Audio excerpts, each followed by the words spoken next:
Hello बच्चों, Magarda coaching classes में आपका स्वागत है।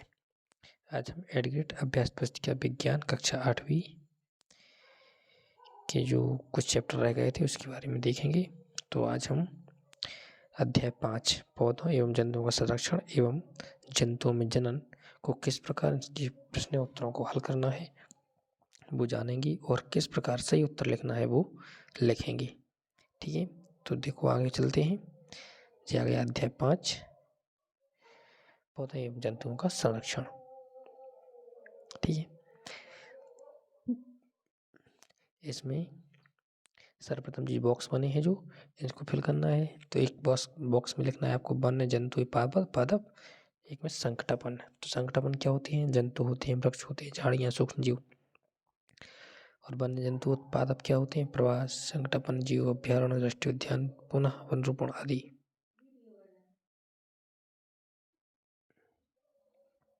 ठीक है, इस प्रकार इसको फिल करना है।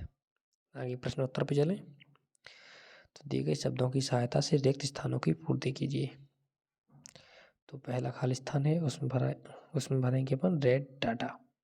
ठीक है, रेड डाटा फिर आगे लिखा है पुस्तक। ठीक है, दूसरे खाली स्थान में भरेंगे राष्ट्रीय उद्यान। ठीक, तीसरे खाली स्थान का सही उत्तर है प्रवासी। चौथे का है सही उत्तर जैव मंडल आरक्षित क्षेत्र। पांचवे का है वनस्पति जात एवं प्राणी जात। ठीक है, तो पहले खाली स्थान में वनस्पति जात, दूसरे में प्राणी जात। इस प्रकार आपके खाली स्थान कंप्लीट हुए।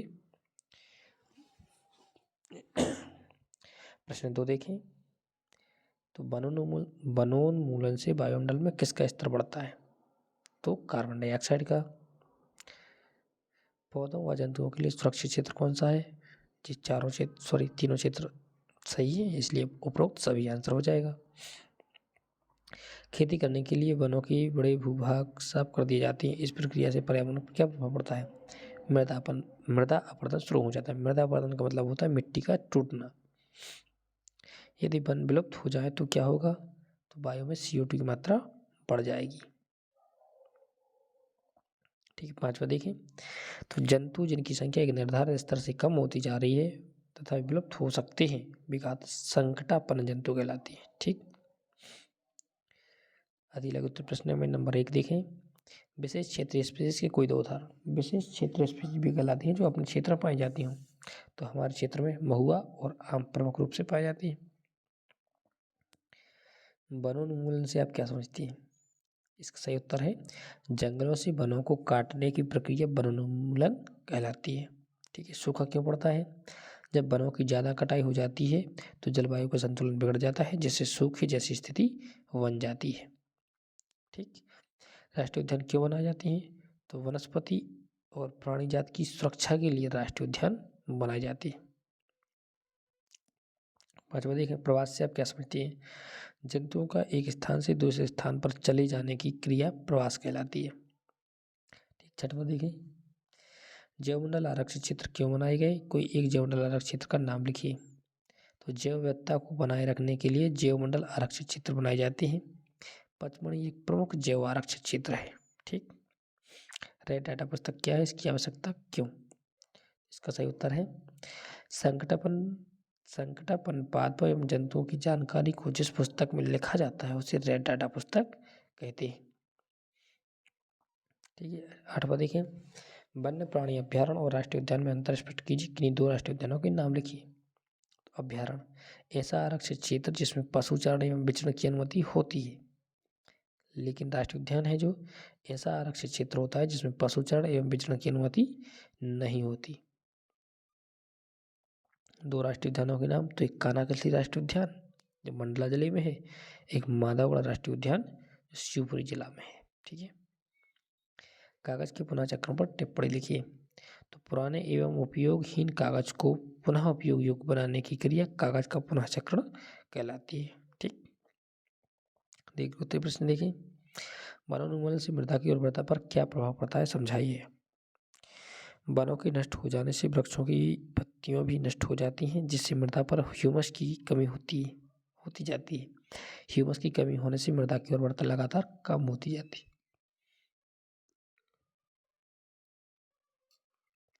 अगला प्रश्न है, वनोन्मूलन से वर्षा पर क्या प्रभाव पड़ता है?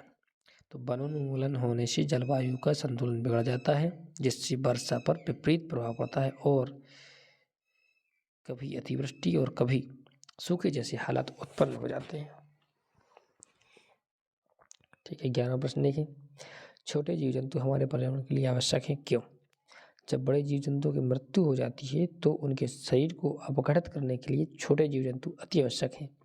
इस प्रकार पर्यावरण को संतुलन में रखने के लिए अहम भूमिका निभाते हैं।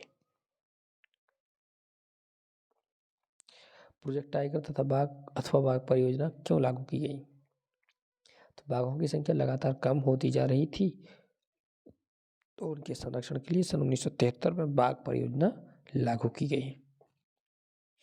लगातार औद्योगिकरण की बढ़ने के कारण वनों की अनवरत कटाई हो रही है। क्या इन परियोजनाओं में वृक्षों की कटाई हमारे पर्यावरण के लिए न्यायसंगत है? इस पर टिप्पणी लिखिए।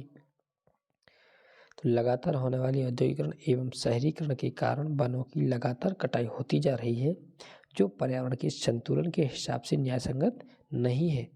औद्योगिकरण एवं शहरीकरण आवश्यक है, लेकिन इनके लिए किसी दूसरे विकल्प की खोज करना अति आवश्यक है। ठीक, इस प्रकार अध्याय 5 कंप्लीट हुआ। प्रोजेक्ट के बारे में हम अलग से वीडियो बना के आप लोगों को बताएंगे। ठीक है, इस प्रकार अध्याय 5 कंप्लीट हो गया। अध्याय 6 देखें। तो अध्याय 6 में पाठ की पूर्व जो तैयारी है, इसमें कुछ नाम लिखे हैं, उनको सजीव और निर्जीव में वर्गीकृत करना है। तो सजीव कौन कौन है? मनुष्य, मुर्गी है, पेड़ है, लड़की है, कोयल है। ठीक है, जैसे सजीव। निर्जीव में कुर्सी, टेबल, पेन, खिड़की निर्जीव के अंतर्गत रखे जाएंगे। इसमें सभी में आप सजीव को टिक करेंगे, क्योंकि वृद्धि, गति, श्वसन, प्रजनन, उत्सर्जन ये सभी सजीवों के लक्षण हैं। ठीक है, इसमें कुछ नाम जो खाली छोड़ दिए गए हैं, उनमें हमारी पुस्तक में इसको सही तरीके से नहीं दिखाया गया है, इसलिए हमने इसको खाली छोड़ दिया है। ठीक है, प्रश्न नंबर 1 देखें। तो खाली स्थान है, तो पहले खाली स्थान में भरा जाना है प्रजनन, दूसरे में निषेचन, तीसरे में लैंगिक, चौथे खाली स्थान में रहेगा जरायुज, पांचवें में रहेगा अलैंगिक। ठीक, इसी प्रकार सही विकल्प में देखें। प्राकनली शिशु का विकास प्राकनली में होता है। ठीक है, चित्र में दर्शाई जंतु के जीवन चक्र की अवस्थाओं में ABCD का क्रम, तो बी सही रहेगा। सबसे पहले अंडा होता है, फिर आरंभिक टेटपोल, फिर बाद का टेटपोल, लास्ट में वयस्क होगा, अर्थात बी सही है आपका। तीसरे का सही रहेगा बी, चौथे का सही आंसर रहेगा डी, पांचवी का रहेगा सी। ठीक है, इस प्रकार आप सभी को लिख लेंगे सही तरीके से। अतुल अग्नि उत्तरीय प्रश्न देखें। तो इसमें पूछा गया कि IVF का पूरा नाम क्या है? तो IVF का पूरा नाम होता है इन विट्रो फर्टिलाइजेशन। ठीक, प्रश्न नंबर 2 देखें। किस जीव का अंडा सबसे बड़ा होता है? तो शुतुरमुर्ग का अंडा सबसे बड़ा होता है। भ्रूण का अंतर विकास कहाँ होता है? तो मादा के गर्भाशय में। जनन क्या है? तो अपने ही समान नए जीव उत्पन्न करने की क्षमता जनन कहलाती है। जंतुओं में 2 प्रकार का जनन पाया जाता है। पहला होता है लैंगिक जनन, दूसरा होता है अलैंगिक जनन। यदि आपको ये दोनों शब्द दिखाई ना दे रहे हो, तो जो मैं बोल रहा हूँ उसे ध्यानपूर्वक सुन के अपनी पुस्तक में लिखें। आंतरिक निषेचन तथा बाह्य निषेचन में अंतर बताते हुए उनके उदाहरण दीजिए। तो आंतरिक निषेचन में निषेचन की क्रिया मादा शरीर के अंदर संपन्न होती है, जैसे मनुष्य, जबकि बाह्य निषेचन में निषेचन की प्रक्रिया शरीर से बाहर संपन्न होती है, जैसे मेंढक। मानव शुक्राणु तथा अंडाणु का चित्र बनाना है, जिसको मैंने सही तरीके से बना दिया है, आप भी इसको अपनी पुस्तक में बनाएं। ठीक है, 7वां प्रश्न देखिए। मछली तथा मेंढक एक साथ सैकड़ों अंडे देती हैं, जबकि मुर्गी एक समय में 1 अंडा देती है, क्यों? तो मछली तथा मेंढक में अंडाणु की संख्या अधिक होती है, जिससे एक बार बहुत से अंडाणु निषेचित हो जाते हैं, तो वे सैकड़ों अंडे देते हैं। जबकि मुर्गी में एक बार में केवल 1 अंडाणु निषेचित होता है, जिससे मुर्गी केवल 1 अंडा देती है। 8वां प्रश्न देखिए। लैंगिक जनन तथा अलैंगिक जनन में क्या अंतर है, उदाहरण दीजिए। तो लैंगिक जनन, इसमें जनन के लिए नर एवं मादा दोनों जनकों की जरूरत होती है, जैसे मनुष्य, गाय आदि। अलैंगिक जनन, इसमें जनन के लिए केवल 1 जनक की आवश्यकता होती है, जैसे अमीबा, हाइड्रा। उत्तरीय प्रश्न देखें। तो जरायु जंतु तथा अन्य जंतुओं के उदाहरण देकर अंतर स्पष्ट कीजिए। ठीक है, जरायुज जरायु जंतु बेजंतु कहलाते हैं जिसमें निषेचन के पश्चात भ्रूण का विकास मादा शरीर के अंदर ही होता है। जब भ्रूण पूर्ण परिपक्व हो जाता है तो मादा पूर्ण विकसित शिशु को जन्म देती है, जैसे मनुष्य। अन्य प्रजाति बेजंतु जिनमें निषेचन की प्रक्रिया तो मादा शरीर के अंदर संपन्न होती है, लेकिन भ्रूण के विकास शरीर के बाहर होता है, अर्थात अंडे देते हैं। अन्य प्रजाति कहलाते हैं, जैसे कोयल, तोता आदि। ठीक है, 10वां प्रश्न देखें। इसमें हाइड्रा की विभिन्न अवस्थाओं को बताया गया है कि हाइड्रा में कैसे जंतु नई संतानों को उत्पन्न करता है, तो आपको ये दिखाया गया है।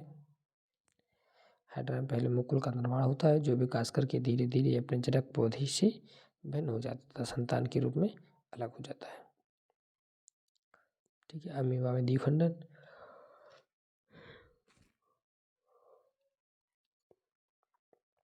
ये रहेगा, ये जनक अमीबा है, उसके बाद उसको जीवद्रव्य और केंद्रक अलग हुए, इसके बाद संतान के रूप में वो पृथक हो गए। ठीक है, इसको ऐसा इस प्रकार लिखना है। अमीबा में पहले उसका विकास, उसका वह शरीर संकुचित होता है तथा बाद में जीवद्रव्य 2 भागों में बढ़ जाता है। इसके पश्चात अमीबा भी 2 भागों में बढ़कर संतान को उत्पन्न करता है। ठीक, इस प्रकार आपका अध्याय 6 भी कंप्लीट हुआ। इसी प्रकार की आगे की वीडियो प्राप्त करने के लिए आप हमारे चैनल को सब्सक्राइब करें, बेल आइकन को दबाएं, जिससे आगे आने वाली वीडियो आपको सही समय पर प्राप्त हो जाए। ठीक है, धन्यवाद।